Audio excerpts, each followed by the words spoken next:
প্রত্যাশা এবং প্রাপ্তির ব্যাপারে অনেক কিন্তু এখনো পার্থক্য রয়েছে।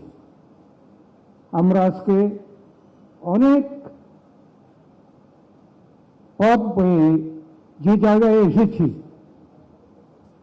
শহীদ প্রেসিডেন্ট জিয়া রহমান যিনি স্বাধীনতা ঘোষণা করেছিল, স্বাধীনতা আমাদেরকে দিয়ে গেছে, সেখানে কিন্তু এই যে মানুষের প্রত্যাশা, মুক্তিযোদ্ধাদের প্রত্যাশা আমরা যে পূরণ করতে পারি নাই, সেখানে কিন্তু আজকে এই জনগণের স্বাধীনতার ঘোষক শহীদ প্রেসিডেন্ট জিয়াউর রহমানের সন্তানের হাতে আজকে যখন প্রধানমন্ত্রিত্ব হয়েছে এবং এত প্রত্যাশা করে এই যে জনগণের প্রত্যাশা পূরণ করার জন্য আমাদের নেতাকে প্রধানমন্ত্রী করেছেন, সেখানে আজকে আমাদেরকে এই বিষয়টি অনেক ভালোভাবে স্মরণ করতে হবে। আমরা মনে করি যে আমাদের নেতা এটা পারবেন। শহীদ প্রেসিডেন্ট জিয়াউর রহমানকে যখন হত্যা করা হয়, তখন অনেক যারা ব্যক্তি আছেন এবং আমাদের শুভানুধ্যায়ী আছেন,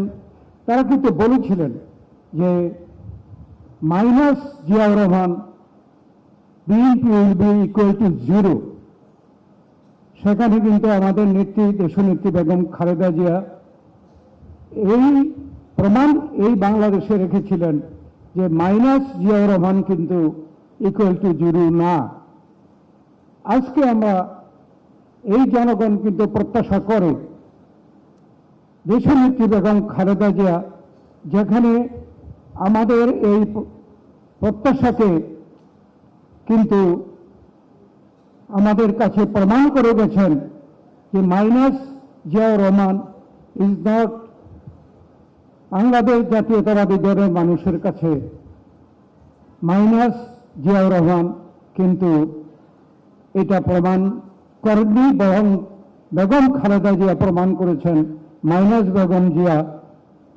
বাংলাদেশ জাতীয়তাবাদের প্রত্যাশা। এবং বাংলাদেশ জাতীয়তাবাদী দল এই জনগণের প্রত্যাশা যে কারণে প্রমাণ করেছে যে মাইনাস জিয়া ইকুয়াল টু 0 নয় বাংলাদেশ, সেখানে আমরা প্রমাণ করতে চাই যে মাইনাস বেগম জিয়া, মাইনাস তারেক রহমান, আজকে প্লাস তারেক রহমান প্রমাণ করবে যে এই minus Tarique Rahman, minus Begum Khaleda Zia, minus আমাদের দেশনেত্রী বেগম খালেদা জিয়া, আজকে তারেক রহমান প্রমাণ করবে যে এই দেশে তিনি মানুষের যে প্রত্যাশা, সেই প্রত্যাশা এই দেশে পূরণ করবেন।